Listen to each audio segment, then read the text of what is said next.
Hello guys. आज के lecture में हम लोग बात करने जा रहे हैं फोटोसिंथेसिस की जेड स्कीम के बारे में।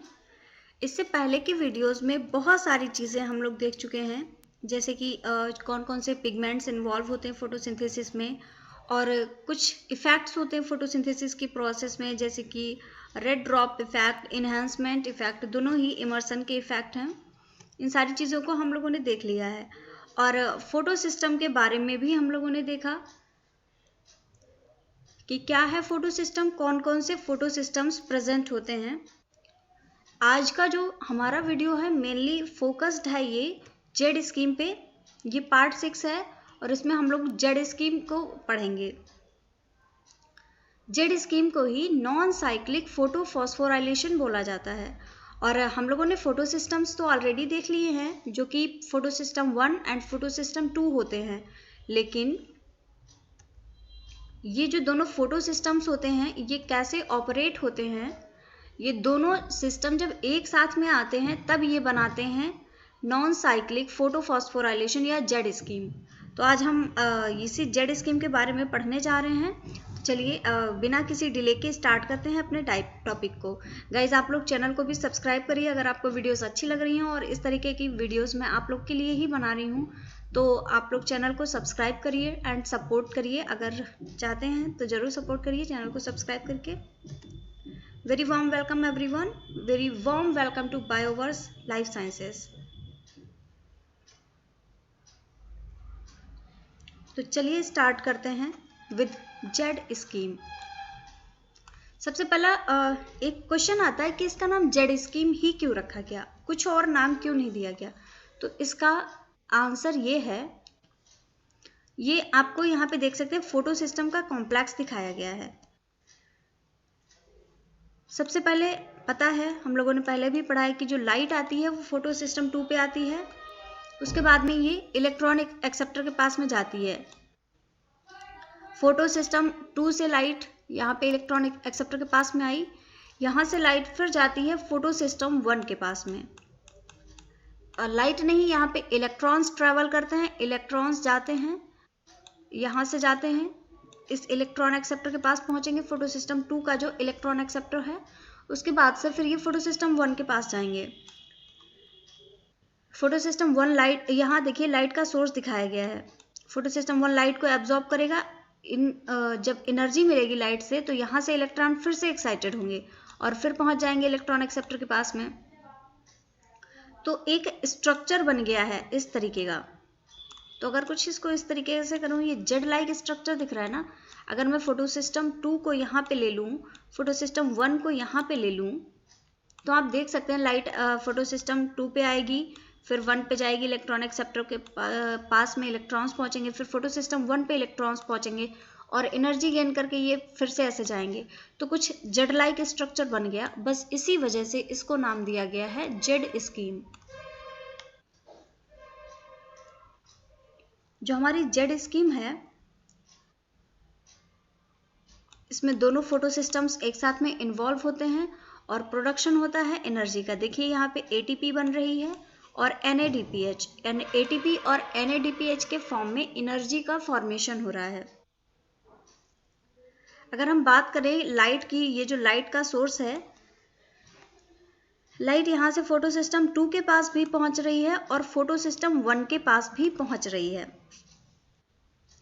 लेकिन क्या दोनों एक ही वेवलेंथ की लाइट को एब्जॉर्ब करते हैं? नहीं, बिल्कुल भी नहीं। फोटो सिस्टम 2 जो है वो एब्जॉर्ब करता है 680 नैनोमीटर की लाइट को, जो कि आती है रेड रीजन में। जो लाइट का रेड रीजन होता है ये रेड लाइट को एब्जॉर्ब करता है। लेकिन जो फोटो सिस्टम 1 होता है ये एब्जॉर्ब करता है 700 नैनोमीटर की लाइट को और ये आता है फार रेड रीजन में। ये फार रेड लाइट को एब्जॉर्ब करता है।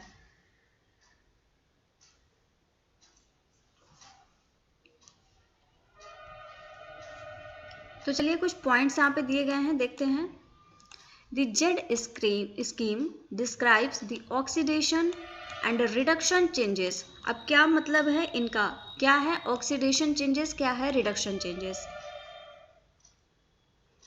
सबसे पहले अगर हम बात करें ऑक्सीडेशन की प्रोसेस को, तो आप यहाँ पे देखिए फोटोसिस्टम 2 ने लाइट को एब्जॉर्ब किया। अब इसने इस लाइट को यूज़ कहाँ पे किया?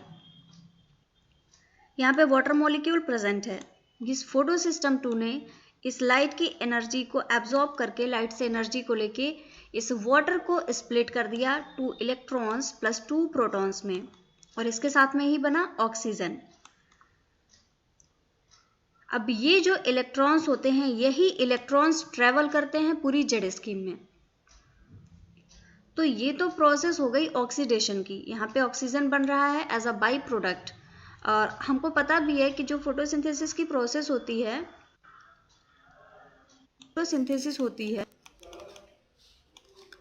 ये होती है लाइट डिपेंडेंट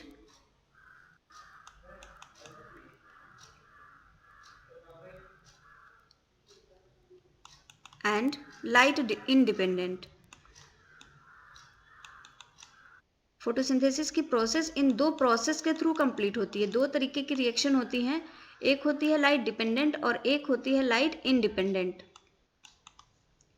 जो लाइट डिपेंडेंट रिएक्शन होती है, इसमें बनती है एनर्जी,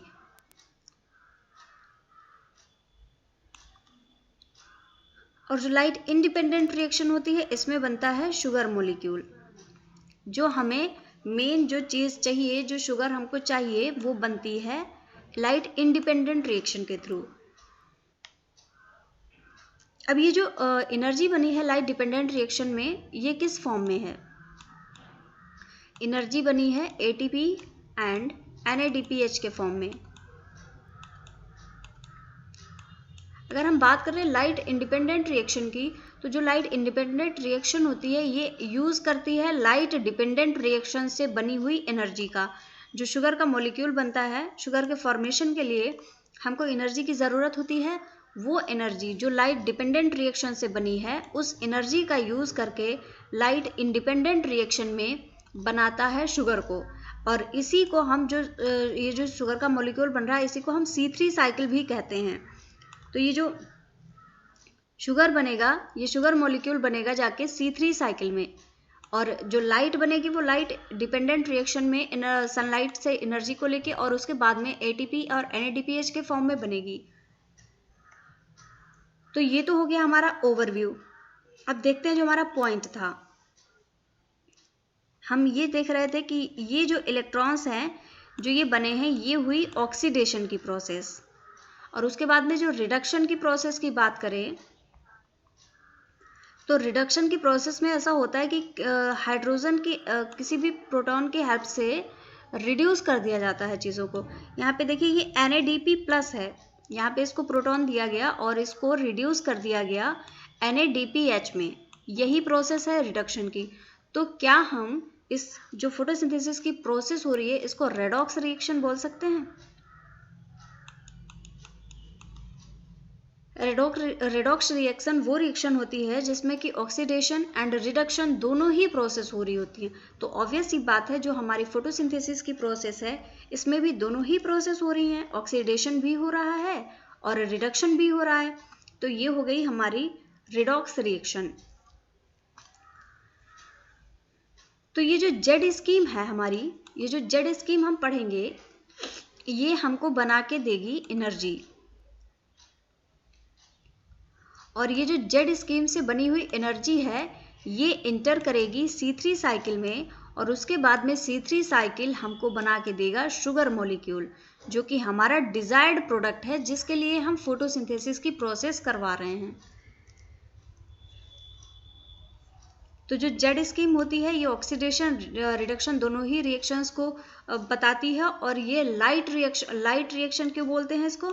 क्योंकि यहाँ पे डायरेक्टली सनलाइट से हम एनर्जी को ले रहे हैं। सनलाइट आ रही है, उसी से दोनों ही फोटो सिस्टम्स ऑपरेट हो पा रहे हैं।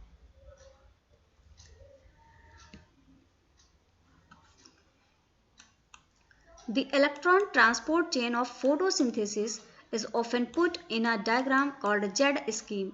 Z scheme यहाँ पे Z-like structure बन रहा है, because the redox diagram from P680 to P700 resembles the letter J. J shape का एक लेटर बन जाता है, उसी की वजह से इसको नाम दिया गया है जेड स्कीम। इसी को हम नॉन साइक्लिक फोटोफॉस्फोराइलेशन भी बोलते हैं, क्योंकि यहाँ पे कोई भी साइकिल नहीं बन रही है, इसीलिए नॉन साइक्लिक फोटोफॉस्फोराइलेशन है। इसके अलावा इसी को लाइट रिएक्शन या लाइट डिपेंडेंट रिएक्शन भी बोलते हैं, क्योंकि यहाँ पे सन से डायरेक्ट हमको एनर्जी की ज़रूरत पड़ती है इन दोनों फोटो सिस्टम्स को ऑपरेट करने के लिए। एक चीज़ यहाँ पे मिसिंग है जो कि मैं आप लोगों को बताना चाहती हूँ, जो फोटो सिस्टम 1 है और फोटो सिस्टम 2 है, इन दोनों फोटो सिस्टम की लोकेशन क्या होती है। एक मिनट मैं यहाँ पे लिख देती हूँ, मैंने अलग से कोई नहीं डाली है, आप स्क्रीनशॉट ले सकते।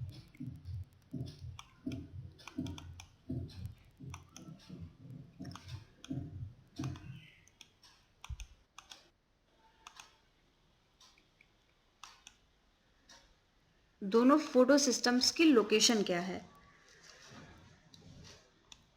सबसे पहला है फोटो सिस्टम 1। जो फोटो सिस्टम 1 की लोकेशन होती है वो होती है स्ट्रोमा लैमेली,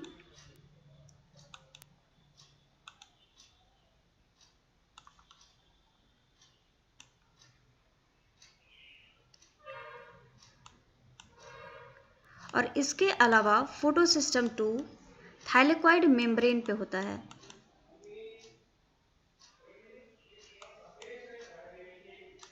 थाइलेकॉइड मेम्ब्रेन पे प्रेजेंट होगा ये फोटो सिस्टम 1। अगर हम बात करें लोकेशन ऑफ फोटो सिस्टम 2,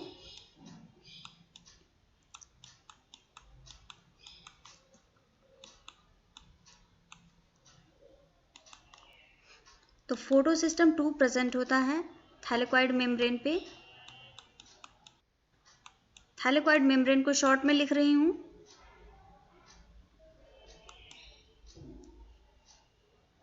और इसके अलावा ये प्रेजेंट हो सकता है ग्रेना लैमेली पे, जो मेन होता है ग्रेना लैमेली पे प्रेजेंट होता है।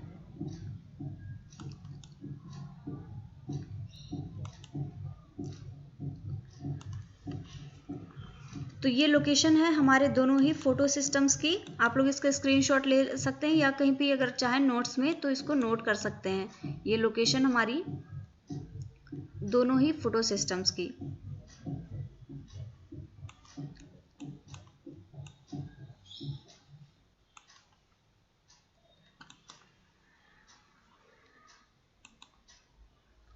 तो चलिए अब देखते हैं आगे के टॉपिक को।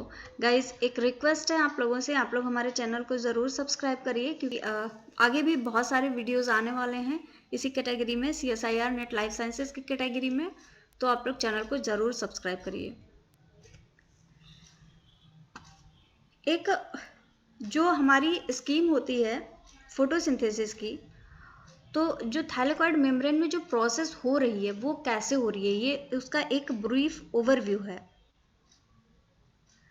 जो सारी प्रोसेस हो रही है ये थाइलेकॉइड मेम्ब्रेन है, इसी पे सारे फोटो सिस्टम्स लोकेटेड हैं। तो ये फोटो सिस्टम्स कैसे काम करते हैं, जो हमारी जेड स्कीम है उसको डिस्कस करने से पहले मैं ये स्कीम डिस्कस करना चाहूँगी, ताकि आप लोगों को क्लियर हो जाए चीज़ें। यहाँ से बहुत क्लियरली आप चीज़ों को समझ सकते हैं, बहुत इंपॉर्टेंट डायग्राम है ये। सबसे पहले देखिए यहाँ पे ये फोटो सिस्टम 2 है, लाइट आ रही है, ये ही जेड स्कीम है जिसको कि हम डिस्कस करने जा रहे हैं, यही है जेड स्कीम। जो थाइलेकॉइड मेम्ब्रेन में प्रोसेस हो रही है वो कुछ इसी तरीके से हो रही है, लेकिन उसको हम अपनी अंडरस्टैंडिंग के लिए जेड स्कीम बना के रखते हैं, एक इजी करने के लिए। तो देखिए यहाँ पे फोटो सिस्टम 2 है, यहाँ पे ये P680 नैनोमीटर की लाइट को एब्जॉर्ब करता है। लाइट आई, इसने एब्जॉर्ब किया, अब उस लाइट को यूज़ करके इसने वाटर को स्प्लिट कर दिया, ऑक्सीजन में प्रोटॉन भी बनाया और उसके साथ में इलेक्ट्रॉन भी बना दिया। ये होता है ऑक्सीजन इवॉल्विंग कॉम्प्लेक्स यहाँ पे, जहाँ पे हमको बन जाती है ऑक्सीजन। हम जानते हैं हमको फोटो सिस्टम में क्या क्या चीज़ें मिलती हैं। सबसे पहला तो ऑक्सीजन मिलती है जो कि प्लांट्स बनाते हैं, हम यूज़ करते हैं। उसके अलावा एनर्जी बनती है जिसको यूज़ किया जाता है शुगर मॉलिक्यूल के फॉर्मेशन में, और उसके अलावा जो मेन है शुगर जिसको यूज़ करते हैं प्लांट्स, वो बनती है। तो यहाँ पे जो ऑक्सीजन बनती है, ऑक्सीजन सबसे पहले यहीं पे बन जाती है। फोटो सिस्टम 2 जैसे ही लाइट को एब्जॉर्ब करता है, ये फॉर्मेशन करा देता है ऑक्सीजन के मॉलिक्यूल का वाटर की स्प्लिटिंग के थ्रू। तो हमारी ऑक्सीजन तो बनके रेडी हो गई है। अब बची है हमारी एनर्जी और उसके बाद में शुगर मॉलिक्यूल। तो एनर्जी के फॉर्मेशन के लिए आगे इलेक्ट्रॉन्स ट्रेवल करते हैं। चलिए देखते हैं क्या होता है। फोटो सिस्टम से इलेक्ट्रॉन्स जाते हैं प्लास्टोक्विनोन के पास। प्लास्टोक्विनोन एक कॉम्प्लेक्स होता है। इस कॉम्प्लेक्स से इलेक्ट्रॉन्स ट्रांसफर होते हैं साइटोक्रोम B6F कॉम्प्लेक्स के पास में। साइटोक्रोम B6F कॉम्प्लेक्स से आगे इलेक्ट्रॉन्स ट्रेवल करते हैं प्लास्टोसाइनिन के पास में। और प्लास्टोसाइनिन एक ऐसा स्टेप होता है जहां से कि इलेक्ट्रॉन्स पहुंच जाते हैं फोटोसिस्टम 1 के पास में। फोटोसिस्टम 1 जो होता है 700 नैनोमीटर की लाइट को एब्जॉर्ब करता है। यहाँ पे देखिए लाइट यहाँ पे आ रही है। इलेक्ट्रॉन्स जो फोटोसिस्टम 1 के पास में पहुंचे, यहाँ पे इनको सनलाइट से एनर्जी मिली। जैसे ही इन्होंने इलेक्ट्रॉन्स ने एनर्जी को लिया, ये दोबारा से एक्साइटेड हो गया और पहुंचेंगे ये फिर अगले इलेक्ट्रॉन एक्सेप्टर के पास में। यहाँ पे पहुंचे ये फेरिडॉक्सिन के पास में फोटोसिस्टम 1 से। फेरिडॉक्सिन के बाद में पहुंच गया FNR, एक कॉम्प्लेक्स होता है जिसका नाम होता है फेरिडॉक्सिन NADP रिडक्टेज। यहाँ पे लिखा हुआ है, यह है फेरिडॉक्सिन NADP रिडक्टेज, जो कि NADP को रिड्यूस कर देता है NADPH के फॉर्म में। यही तो है हमारी एनर्जी। एक एनर्जी का फॉर्म हमें इस तरीके से मिलता है। एनर्जी जैसे कि हमने देखा था 2 फॉर्म में मिलती है हमको, NADPH एंड ATP के फॉर्म में मिलती है। तो अब हमें NADPH वाली एनर्जी तो मिल गई, जो कि डायरेक्टली फोटो सिस्टम से होते हुए, फोटोसिस्टम 1 से होते हुए यहाँ पे मिल गई है। जो हमारी दूसरी एनर्जी होती है, जो ATP बनती है, वो डायरेक्टली इस प्रोसेस से नहीं बनती है, ये यहाँ पे आके बनती है। ATP सिंथेज एक कॉम्प्लेक्स होता है। जो प्रोटॉन्स बने थे, ये प्रोटॉन्स इसके पास में पहुँचते हैं। इसके अलावा जो बीच से प्लास्टोक्विनोन से प्रोटॉन आ रहे हैं, वो भी यहाँ पे पहुँच जाते हैं। ये प्रोटॉन्स को ट्रांसफर करता है ल्यूमेन से, और उसके बाद में ये ATP सिंथेज कॉम्प्लेक्स के पास में पहुँच जाता है। अब आप देखिए, ये ATP सिंथेज कॉम्प्लेक्स है। प्रोटॉन्स जब यहाँ से ट्रांसफर होते हैं एक प्रोटॉन ग्रेडियंट का थ्रू। प्रोटॉन ग्रेडियंट का मतलब ये होता है कि यहाँ पे बहुत सारे प्रोटॉन्स, इस साइड में बहुत सारे प्रोटॉन्स इकट्ठे हो जाते हैं। तो जब बहुत से प्रोटॉन्स हो जाते हैं तो ये अपने हाई से लो कंसंट्रेशन की तरफ जाते हैं। जब ये प्रोटॉन्स यहाँ पे पंप किए जाते हैं, ये एक पंप है, ATP सिंथेज एक पंप है। पंप के थ्रू जब ये ट्रांसफर होते हैं तो यहाँ पे बनती है हमारी एनर्जी ATP, जो कि कन्वर्जन होता है।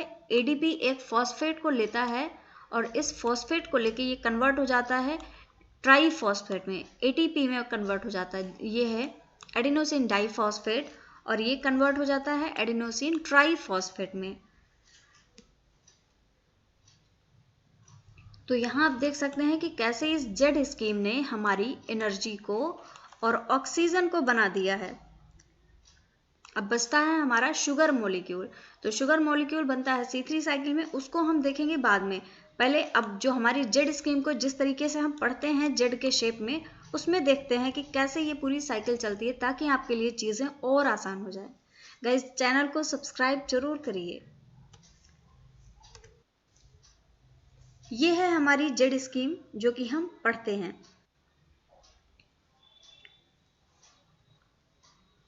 तो चलिए स्टार्ट करते हैं इस जेड स्कीम के साथ। ये है फोटो सिस्टम 2 और ये है हमारा फोटो सिस्टम 1।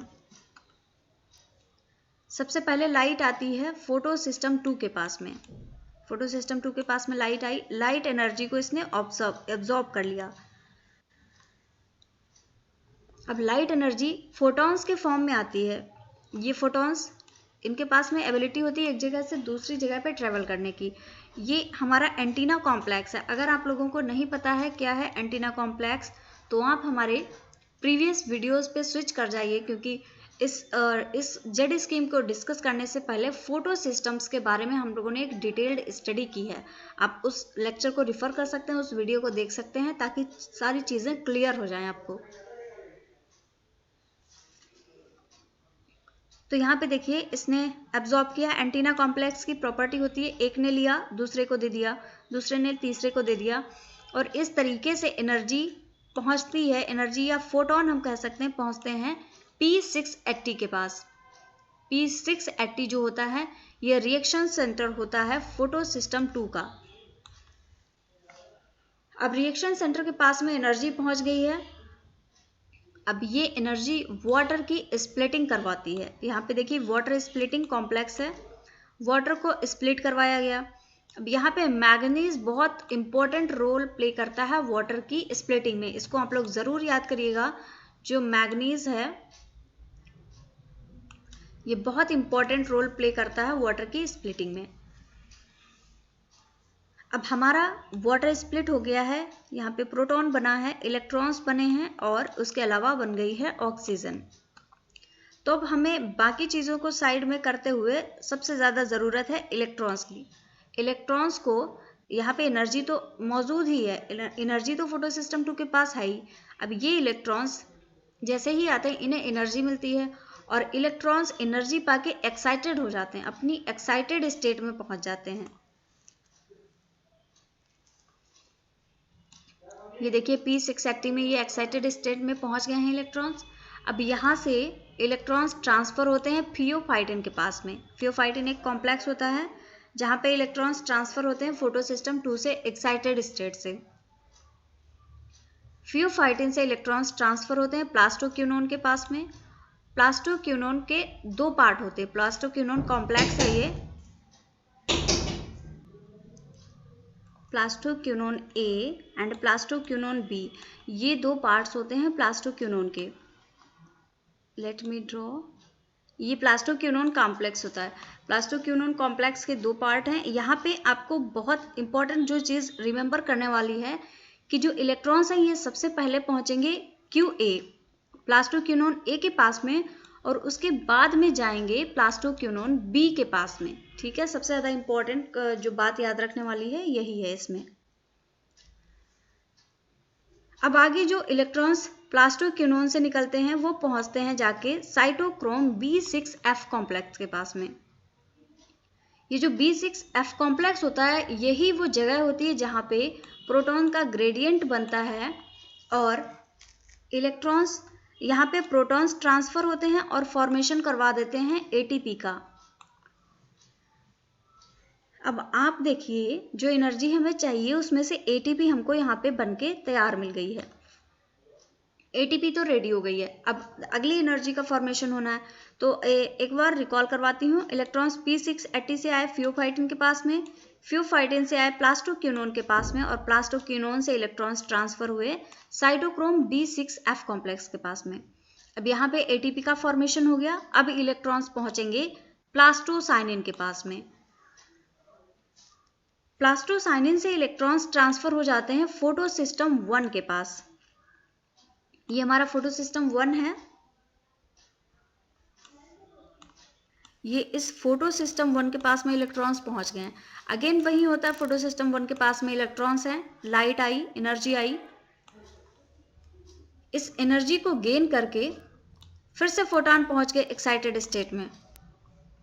अब इस एक्साइटेड स्टेट में इलेक्ट्रॉन्स पहुंच गए, इनके पास में एनर्जी भी बहुत है तो ये फिर से ट्रांसफर होना स्टार्ट करेंगे। सबसे पहले ये पहुंचते हैं मोडिफाइड क्लोरोफिल ए के पास में। मोडिफाइड क्लोरोफिल ए को कहा जाता है A0। अब इस क्लोरोफिल से पहुंचेंगे फाइलोक्यूनोन के पास में। फाइलोक्यूनोन का नाम होता है A1 कॉम्प्लेक्स। फाइलोक्यूनोन से अगेन इलेक्ट्रॉन्स ट्रांसफर होंगे आयरन सल्फर प्रोटीन्स के पास में। अब यहाँ पे आप देख सकते हैं लिखा हुआ है iron sulphur proteins. Iron sulphur protein नहीं लिखा हुआ है। प्रोटीन्स का मतलब ऑब्वियस सी बात है बहुत सी प्रोटीन्स इन्वॉल्व होंगी। तो यहाँ पे सीरीज होती है इलेक्ट्रॉन्स के ट्रांसफर होने की। आयरन सल्फर जो कॉम्प्लेक्स होता है इसको लिखा जाता है FeS कॉम्प्लेक्स और सबसे पहले इलेक्ट्रॉन्स पहुंचते हैं FeSX के पास में। FeSX के बाद में इलेक्ट्रॉन्स पहुंचते हैं आयरन सल्फर कॉम्प्लेक्स A के पास में और आयरन सल्फर प्रोटीन ए से पहुंचते हैं इलेक्ट्रॉन्स आयरन सल्फर बी के पास में। ये होता है पूरा आयरन सल्फर प्रोटीन्स जो बताई गई, यही 3 प्रोटीन्स इन्वॉल्व होती हैं।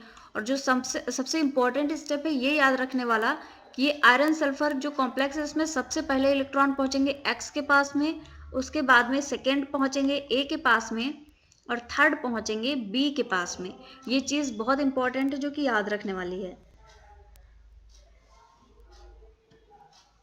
अब इलेक्ट्रॉन्स आयरन सल्फर प्रोटीन से आगे ट्रेवल करेंगे, पहुंचेंगे फेरिडॉक्सिन के पास में, और फेरिडॉक्सिन के बाद में इलेक्ट्रॉन्स पहुंचते हैं फ्लैबोप्रोटीन के पास। फ्लैबोप्रोटीन एक ऐसा कॉम्प्लेक्स होता है, FNR भी बोलते हैं इसको, जिसका नाम होता है फेरिडॉक्सिन NADP रिडक्टेज। ये क्या करता है, जो NADP है इसको इसने कन्वर्ट कर दिया NADPH में। With a proton, help of proton, इसने NADPH को NADP प्लस को कन्वर्ट कर दिया NADPH में। अब ये आप देखिए, हमको यहाँ पे ATP मिल गई थी और यहाँ पे NADPH मिल गई, बस हमारा काम तो हो गया। जो एनर्जी हमें चाहिए थी वो एनर्जी हमको मिल गई है। अब ये एनर्जी ट्रांसफर होगी केल्विन साइकिल में। केल्विन साइकिल क्या है?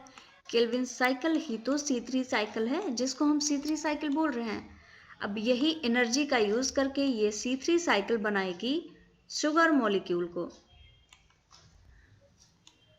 और यहाँ पे हमारा शुगर मॉलिक्यूल बनेगा। अब ये जो C3 साइकिल है इसको तो हम अपने आगे आने वाले वीडियो में डिस्कस करेंगे, क्योंकि ये बड़ा पार्ट है, एक साथ में इतना कवर करना पॉसिबल नहीं होगा, बिकॉज वीडियो जब बहुत बड़ी हो जाती है तो फिर सही नहीं रहता है। तो फिर आज के में यही सारी चीज़ें हम डिस्कस करेंगे। भी बहुत सी चीज़ें बकाया हैं, उन चीज़ों को भी समझते हैं। एक चीज़ जो इम्पोर्टेंट है यहाँ पे मैं देती हूँ ताकि आप लोगों को आसानी रहे। जो यहाँ पे ये प्लास्टोक्विनोन वाला कॉम्प्लेक्स है, यहाँ पे ये इम्पोर्टेंट है कि जो एनर्जी है सबसे पहले QA के पास में पहुँचेगी और उसके बाद में पहुँचेगी QB। That is plastoquinone A के पास में पहले पहुँचेगी और प्लास्टोक्विनोन B के पास में बाद में पहुँचेगी। जो यहाँ पे सीरियल है ये भी काफ़ी कंफ्यूजिंग होता है, तो ये भी मैं लिख देती हूँ। सबसे पहले इलेक्ट्रॉन्स पहुँचते हैं A0 के पास में, फिर पहुँचेंगे A1 के पास में। A0 है मोडिफाइड क्लोरोफिल,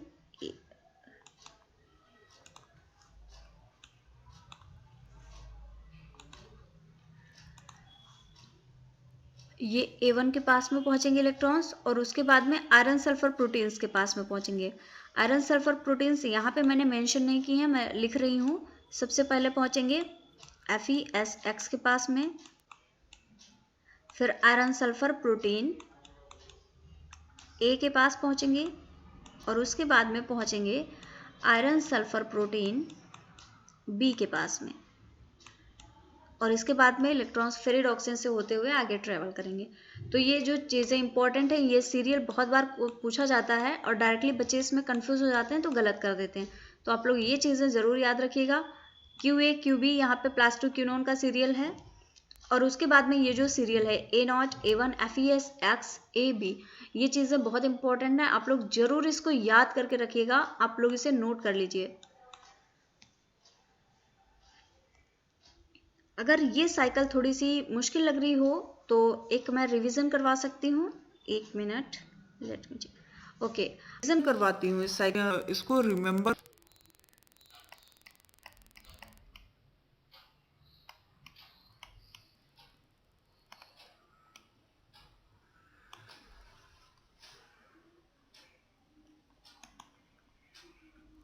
अब साइकिल तो आप लोगों ने पढ़ ही ली है, मैं इसको यहाँ पे ड्रॉ करूँगी। एक एक चीज़ आप लोग खुद से भी बोलेंगे। सबसे पहले क्या होता है, लाइट आती है। लाइट कहाँ पहुँचती है? फोटो सिस्टम 2 के पास पहुँचती है। फिर क्या होता है, फोटो सिस्टम 2 से इलेक्ट्रॉन्स एक्साइटेड हो जाते हैं। फिर कहाँ पहुँचते हैं ये इलेक्ट्रॉन्स? बताइए बताइए कहाँ पहुँचते हैं? ये इलेक्ट्रॉन्स पहुँचते हैं फियोफाइटिन के पास में। फिर फियोफाइटिन से इलेक्ट्रॉन्स कहाँ पहुँचते हैं? फियोफाइटिन से इलेक्ट्रॉन्स पहुंचते हैं प्लास्टोक्यूनोन ए के पास में। प्लास्टोक्यूनोन ए से इलेक्ट्रॉन्स पहुंचते हैं, ये फियोफाइटिन है, कंफ्यूज ना हो आप लोग। प्लास्टोक्यूनोन ए से कहाँ पे पहुंचते हैं? प्लास्टोक्यूनोन बी के पास में। यहाँ से इलेक्ट्रॉन्स पहुंचते हैं साइटोक्रोम B6F कॉम्प्लेक्स के पास में। फिर यहाँ से इलेक्ट्रॉन्स कहाँ जाते हैं? प्लास्टोसाइनिन के पास में। क्या होता है इलेक्ट्रॉन्स का प्लास्टोसाइनिन के बाद में?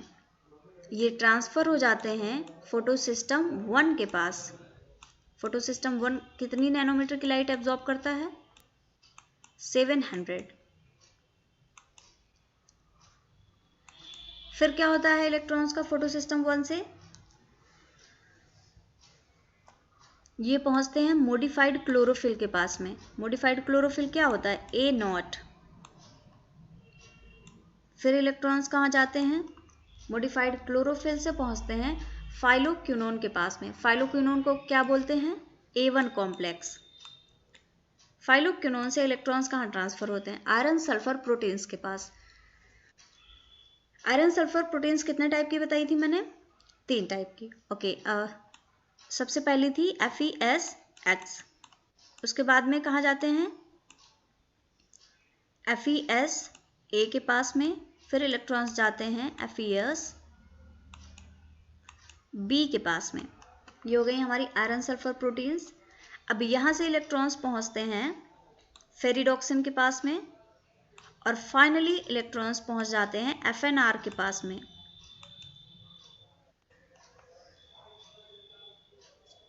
FNR का नाम क्या होता है?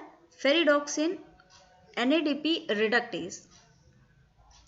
तो ये हमारी पूरी साइकिल होती है, हम लोगों ने रिवाइज कर लिया है। एक दो इंपॉर्टेंट चीज़ें जो कि मैं बता दूं, यहाँ पे दोबारा से लिख देती हूँ। P700 नैनोमीटर जो PS2 होता है हमारा, ये एब्जॉर्ब करता है 680 नैनोमीटर की लाइट को। ये सीरियल आप लोगों के लिए इम्पोर्टेंट, इसको याद करके आप रखिएगा। साइटोक्रोम B6F कॉम्प्लेक्स ऐसा कॉम्प्लेक्स होता है जहाँ पे फॉर्मेशन होता है ATP का। यहाँ पे ATP हमें मिलेगी। नेक्स्ट जो इम्पोर्टेंट सीरियल है आपको याद रखना है वो ये है, क्योंकि बाकी चीज़ें तो याद भी रहती हैं, ये चीज़ें भूल जाती हैं। जिन पे मैंने बोला है इनको आप ज़रूर याद रखिएगा।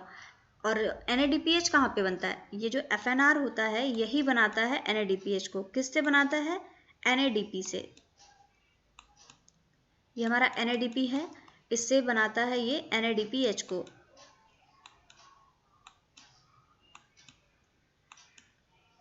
ये हमारी दोनों एनर्जी हमको मिल गई हैं। अब ये एनर्जी क्या करेगी? ये दोनों energy that is ATP and ADP आएंगी और ये करवाएंगी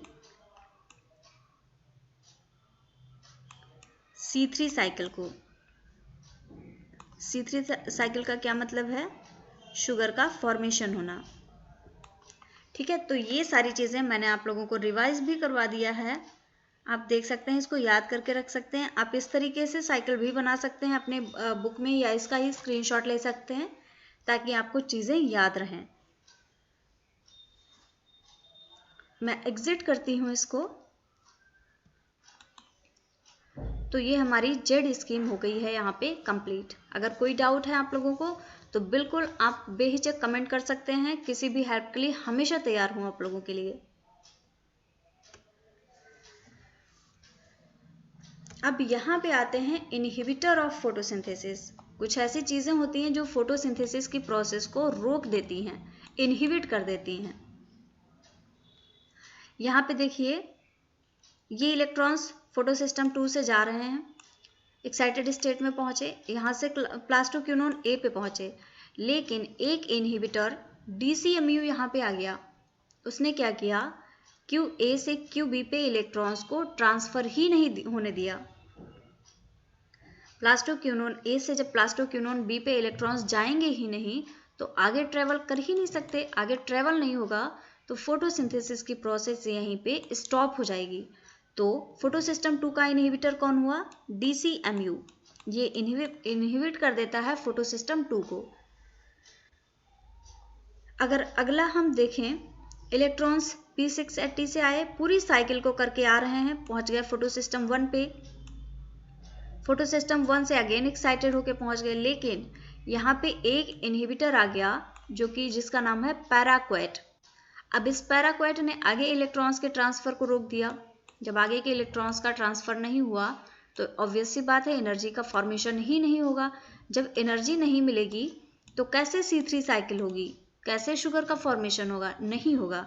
तो जो पैराक्वेट होता है ये हो जाता है फोटोसिस्टम 1 का इनहिबिटर। कुल मिला के हम ये कह सकते हैं कि कोई भी आए, चाहे DCMU चाहे पैराक्वेट, फोटोसिंथेसिस की प्रोसेस को तो स्टॉप ही हो जाना है। फोटोसिंथेसिस यहीं पे इनहिबिट हो जाएगी।